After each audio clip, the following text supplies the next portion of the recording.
Grand Rising, Grand Rising, Grand Rising. Greetings, greetings, greetings. Wagwan. This is your brother Chief Kalanago, man. What I go on? How is everybody doing?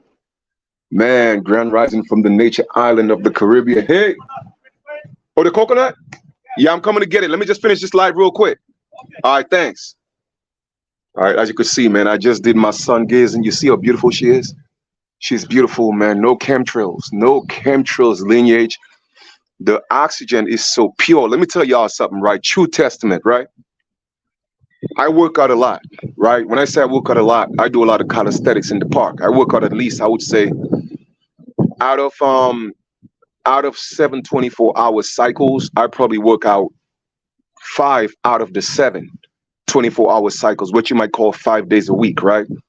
And I work out in the park in Brooklyn in Lincoln Terrace. And I don't really sweat because the air is so humid, right?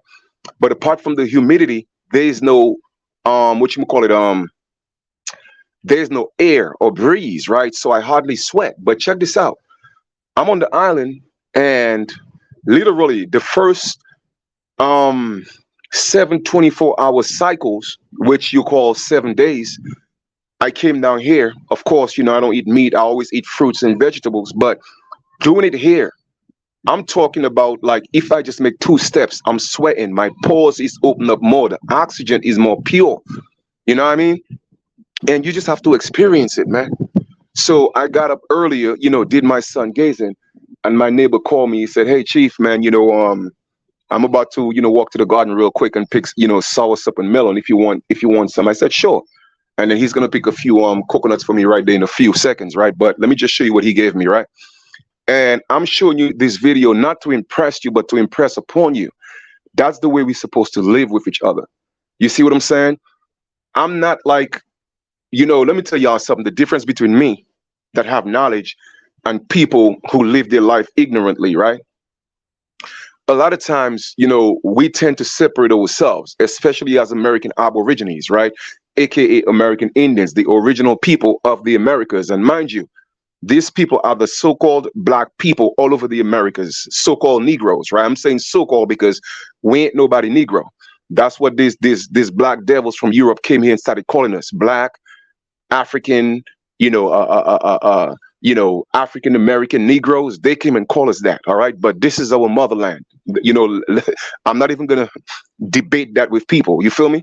But I'm saying all that to say a lot of people come into the United States. I don't care where they come from, whether they come from Africa, whether they come from different parts of the America. I'm a person. I'm just gonna keep it 100. You see, you feel me? Whether they come from Europe, it doesn't matter. But they come into the United States, all right, because the United States is a corporation that was created for commercial purposes, so that people who know how to use the system, comprehend the system, and able to master the system, they will thrive. And that's what it was created for. You dig? So the point I'm making is these people come again. It doesn't matter. It doesn't matter whether they come from the islands or not, and they demonize my brothers and sisters in the United States, right? And the reason why they're doing that is because, once again, because of the divide and conquer. Because they're teaching us something different about my brothers and sisters in the United States. They teach us that these people are lazy. They teach us that these people don't want to work. They teach us that these people have no culture. But you see, I was one of the individuals that never subscribed to such foolishness. Why? Because at the age of 6, I knew something was wrong. So, like, when I became a teenager and I wanted to travel, when I told my mom, "Listen, I'm grown. I gotta go. I gotta do my own thing." Like I said before, the reason why I didn't go to England, even if my grandparents was in England, I had nobody in the United States per se. But some energy was pulling me towards the United States. And it was only when I went into the United States, regardless of what, I became homeless twice. That's no big deal. You see, that made me who I am today. And I connected with my ancestors, and they showed me things. And I'm saying this to say, brothers and sisters, right? I'm not one of the type of dudes that's going to come back to the islands, whether it's on vacation or whether I come here to live permanently. It doesn't matter. The point is this: I'm not going to demonize my brothers and sisters in the United States. No, I'm not. Because you see, people don't know what you face. People don't know the the systematic oppression that you are being dealt with in the United States. So they come in as foreigners Once again, even if they're in the Americas, they're still foreigners to the United States. I'm going to keep it real. I'm a foreigner in the United States, but I'm not a foreigner in the Americas. You see, there's a difference. So when we're able to articulate ourselves with knowledge and discernment, we're able to speak the truth and not offend or anybody. Now, whether they get offended or not, it's okay. Because whether the truth offends you or not, I don't care. As long as I'm speaking the truth. Guess what? Even if you live within the constructs of what they call the continental USA, you are still a foreigner. So even my brothers and sisters that's within California, New York, Alabama, Atlanta, South Carolina, North Carolina, it doesn't matter which one of those states, you are still a foreigner within the United States because the United States is a corporation. So I have to explain these things because a lot of times people misconstrue what you say and use the part that they want and not tell the truth. So I'm saying this, all right? I will never demonize my brothers and sisters because I felt your plight, okay? I felt your plight. You see, real Africans coming to the United States, people from Europe, of even darker than us, they come into the United States and they come and their status is white, all right? And they come and they live the American dream. But the American Aborigines, for some reason, they know who we are and we are the ones living the nightmare. But I'm here to tell you, we don't have to. We have to learn to come together. We have to learn to unite, man. That's what it is. And we cannot afford to keep separating ourselves, all right, and allow this system to divide us. So I'm showing you all this here in Dominica, which is, where I was born. You had a lot of people, a bunch of haters. I could call names, but I'm not going to call names. You feel what I'm saying? Because I don't need to give them the energy. You feel me? But hey, what's up, King? All right, talking about, oh well, Chief is a Nigerian, Chief is a fake American Indian. You see, y'all have no knowledge about me. You feel what I'm saying? But it's cool though, because like I said, it's always your people or who claim to be your people, especially when you're teaching. I've been doing this for what, damn near over. Well, I've been teaching for about, I would say about 24 years. I've been teaching law and all that, but I've been really teaching about our history for the past 18 years. Okay. For the past 18 years, I did that on Black Planet. From Black Planet, I went to YouTube. So I've been one of the first pioneers of who's been doing this. I don't get the respect, but it's okay. I'm not looking for the respect. All right. Well, let me not put it that way. I deserve the respect, but if you don't give it to me, it's okay. It's cool. I'm good because I'm going to continue to live my life and teach and always walk in truth. Yes. Different paths in life, different things we do. You work with different people, certain things, certain opportunities may go well, some may not go well. You lose money, you make money, but sometimes you lose more than you make. All right. And then people who can't see the vision, then they want to turn against you. Let me tell you something, man. A lot of old people are damaged. All right. But just by me coming back here on vacation in the island of Dominica, I could show you the difference of life. You feel me? And that's how we're supposed to live. I'm not coming here talking about Dominica is mine. No, Dominica is ours. St. Lucia, Grenada, Martinique, Mexico, Venezuela, Peru, Paraguay, Nicaragua. That's ours, regardless of whether we was born there or not. The American continent is our birthright. That's our motherland. You feel me? And until we come to that realization, it doesn't matter what part of the Americas you're from, as long as you are an American Aborigine, we are brothers and sisters, man. Because we should not need permission from the corporation, from foreigners, from immigrants to give us permission to travel our land. And that's in the United Nations Declaration on the Rights of Indigenous People. It's even in the Declaration on the Rights of American Indigenous People. But it doesn't matter what I do to make an attempt to bring all people together. I can't do it alone. You have too many people that want to be hating. No, I'm not saying I'm the only one that could do it. No, but I know how to do it. I have the experience. I have stood at the UN and talked on behalf of Indigenous people. I have sent letters to Homeland Security when they didn't want me to travel with my Indigenous ID. Guess what? I was one of the first ones, if not the first, to do it. And they even sent me, I told y'all before, hey, be quiet. And they even sent me a letter thanking me, saying, well, we have made changes in our system because, of you taking some form of action. I got proof of that. When I was dealing with Western Union, okay, they did not want me to use my Indigenous ID. I sent them a letter. I say, let me ask you a question. Who am I going to sue? Am I going to sue you, the director, or I'm going to sue I'm going to sue Western Union? Guess what? They send me back a letter. Chief, we apologize. You could use your ID to do your transactions. But you see, people don't know the work that I put in. They don't know. The only difference was I wasn't able to travel outside of the United States with my indigenous ID, that was my ultimate goal and plan. But I wanted it to work domestically first. Even when I was in Chicago, I had sisters and brothers who was afraid to take a chance. I said, don't worry, I got you. Okay. On your indigenous card, I'm going to put my number as a contact reference just in case there's an emergency. You see, I am my brothers and my sisters' keeper. You feel me? Because I was cut from a different breed, man. And I'm saying I'm cut from a different breed to show that I have a different mindset. I'm not like everybody else. All right? So we have to stop separating ourselves. I'm setting up shop in Dominica. So you know what? Don't matter what. Even if you're in the United States, don't matter where you were at. You know what? You need a break. Yo, chief, man. Yo, are you in Dominica? Yes, I am, bro. Yes, I am, sis. All right. Man, listen, can I come down for a week or so? Can I come down for 2 weeks? Sure. Just pay your flight, man, and you're good. Like I said before, you don't need vex money, but it's always good to have a little money wherever you go. But we have everything here in abundance, man. This is the Garden of Eden. Everything. As a matter of fact, let me show you something real quick. Where's my slippers at? Hold on for a second. I don't really like putting these things on the internet, but I'm going to show you, right? Check this out.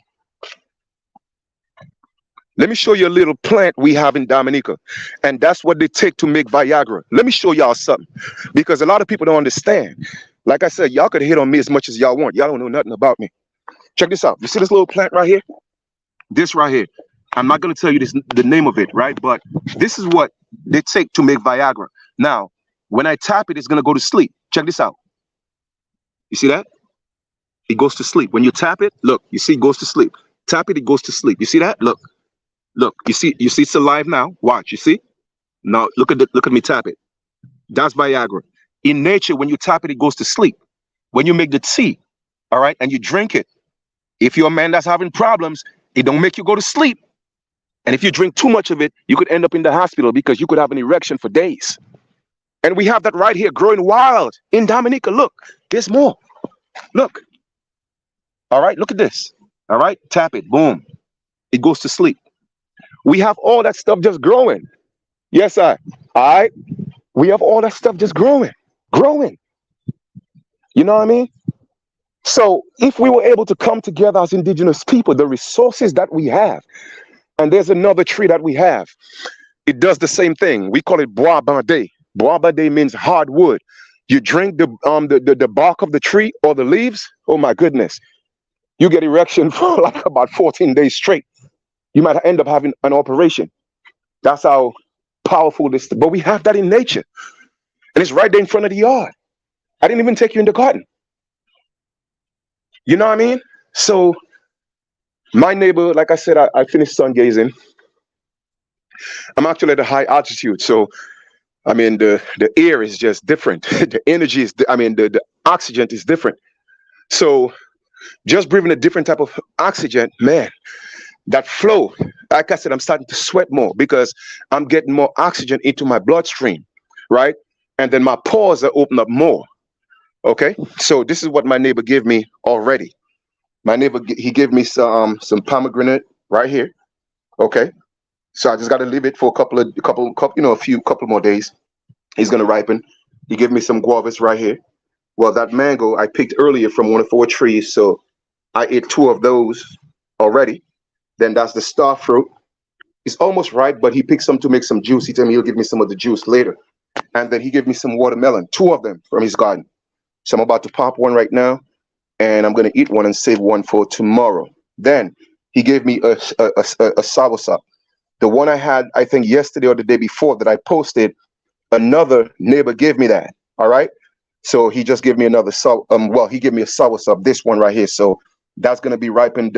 It's pretty much ready, but it's not quite ready yet. You know what I'm saying? So I got to give it about what you call 2 days, 2 or 3 days, and then it will be ripe. I'm gonna pop it, and I'm gonna go in on that, right? So Like I said, he's gonna get me some coconuts right here. I'm gonna drink about 2 jelly coconuts. He told me if I want sugar cane, let him know.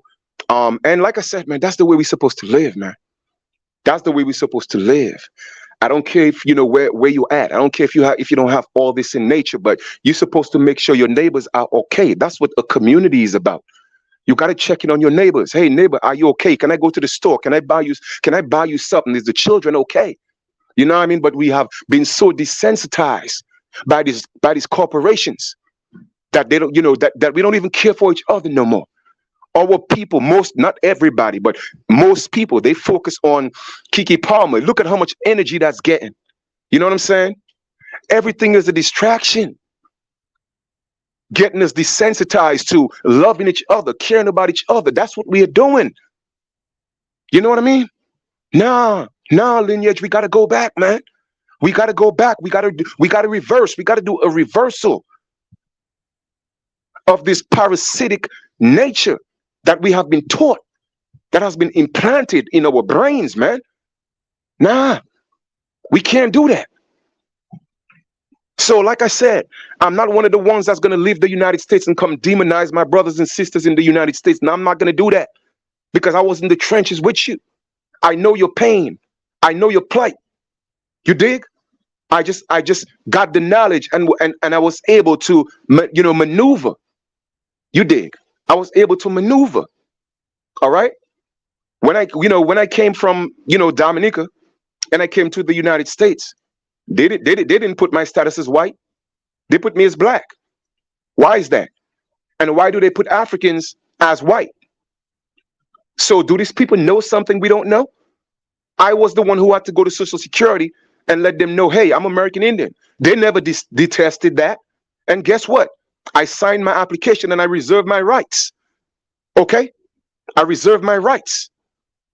1-308. Some people say they do it and they reject the application. I don't know. Well, I don't know why they do it, but you have to reserve your rights. I reserve mine. Homeland Security, Homeland Security with the Immigration Department, they asked me what my race was. I said American Indian. And I had to sign that everything that I say is true. How come they never question that? But you have these hating Negroes out here want to tell me who I am. So how come the United States government didn't tell me, hey, guess what? That's not who you are. Why they didn't tell me that? Why didn't they tell me that? But you see, it's always our people, man. It's always our people. Okay, it's always our people. When I was going to the UN, I had my indigenous ID. I had my international driver's license with my indigenous name. When they pulled it up, it showed up in Washington, D.C. And the guy brought me to the back. He was like, man, I never seen something like that. We're just going to take a picture of it and have it on file just in case somebody come. I say, yes, I'm a chief of this nation and some of my people may come here. So put that on file just in case so they wouldn't have any problems. But I had to be in there for like about half an hour to 40 minutes until they send the stuff to Washington and they realize it was already in the system. So people don't know the work that I put in, man. Y'all don't know. But it's okay, though. I'm going to continue to put in the work because that's what I was sent for. That's my purpose. All right. So I just want to kind of do this little video, man, just to drop some information for y'all, man. And like I said, man, I love my people, man. I love my people, whether you have the knowledge or not, whether you're indoctrinated or not. I love you, man. I really do. And I just don't know how to express it anymore, because I've given my all. I have literally lost more than I've gained thus far, but I didn't do it for the gains because I know that my ancestors are always going to look out for me. I'm not worried about it. I'm always going to be fine. But I've put out so much. I've been burned out. Okay. And I had to rejuvenate myself. So me coming here was part of the rejuvenation because I was burnt out, because it's draining, not just mentally. It's also physical. It's also soul, spiritual, emotional, draining, man. Dealing with a lot of people. And that's just what it is. You dig? But there's hope. There's hope, man, because as long as there's people like you and I, because like I said, I can't do it alone. I don't want to do it alone. I'm nobody's savior, man. We got to learn to save ourselves and come together and save ourselves as a unit. Okay? No one man, no woman is an island. It ain't going to happen. All right? We got to rise as a people. as original indigenous people, yes, we're gonna get pushed back. Because guess what? Our ancestors pushed back not to be indoctrinated. All right. Our ancestors fought back not to be called black. Our ancestors fought back not to be called African American and Negroes. In fact, guess what? Our ancestors fought back not to be called American Indians, because even that's a misnomer. But it just so happened that that became the consensus to call all the people of the Americas American Indian. And that's why it's in the Constitution. So I tell people, don't let nobody take that away from you. No, we are the Indians from the West. You feel me? That's why they call us the West Indians. All right? So don't let nobody take that away from you. Our ancestors died and bled for that. Okay? It's really that simple. This is our birthright, man. And until we as a people, we are able to travel our lands without any type of pushback, any type of hindrance, any type of discrimination, then we still have a lot of work to do. And like I said, this is just the beginning. You think it should be a problem for me to get all these fruits right here, mangoes, and bring some for my brothers and sisters in the United States and let them taste what it comes from, when it's not from the store, but it came from like a paradise. Guess what? They don't want you to bring it. They take it. You know what I'm saying? When why are you doing that? Why are you taking it? But yet still, you have all these Caucasians and you have all these Arabs and all these different Chinese, and they have a market and they come into all the islands taking the fruits, and then they could bring it in the United States though. But why can't we do it as indigenous people? But our people don't see that though. They don't realize, yo, we got to come together and we got to fight against those things. But nah, everybody focused on Kiki Palmer. Nah, everybody focused, oh, well, you wasn't born in the United States, so you're not American. You're like, so I'm just saying, like, man, listen, sometimes I just want to give up, man. I just want to give up, but I know I can't, because that's part of the journey. That is part of the experience. So like I said, a lot of us have to be rejected by our own. Sometimes, not even sometimes, maybe, or we'll be persecuted by our own. But it's okay though. When it's all said and done, we're gonna rise, and we're gonna have favor with our ancestors. All right. Anyway, the neighbor about to do some work back here, so I'm gonna turn this off because it's about to get noisy. I love y'all. Y'all enjoy the rest of your continuation. All right. One.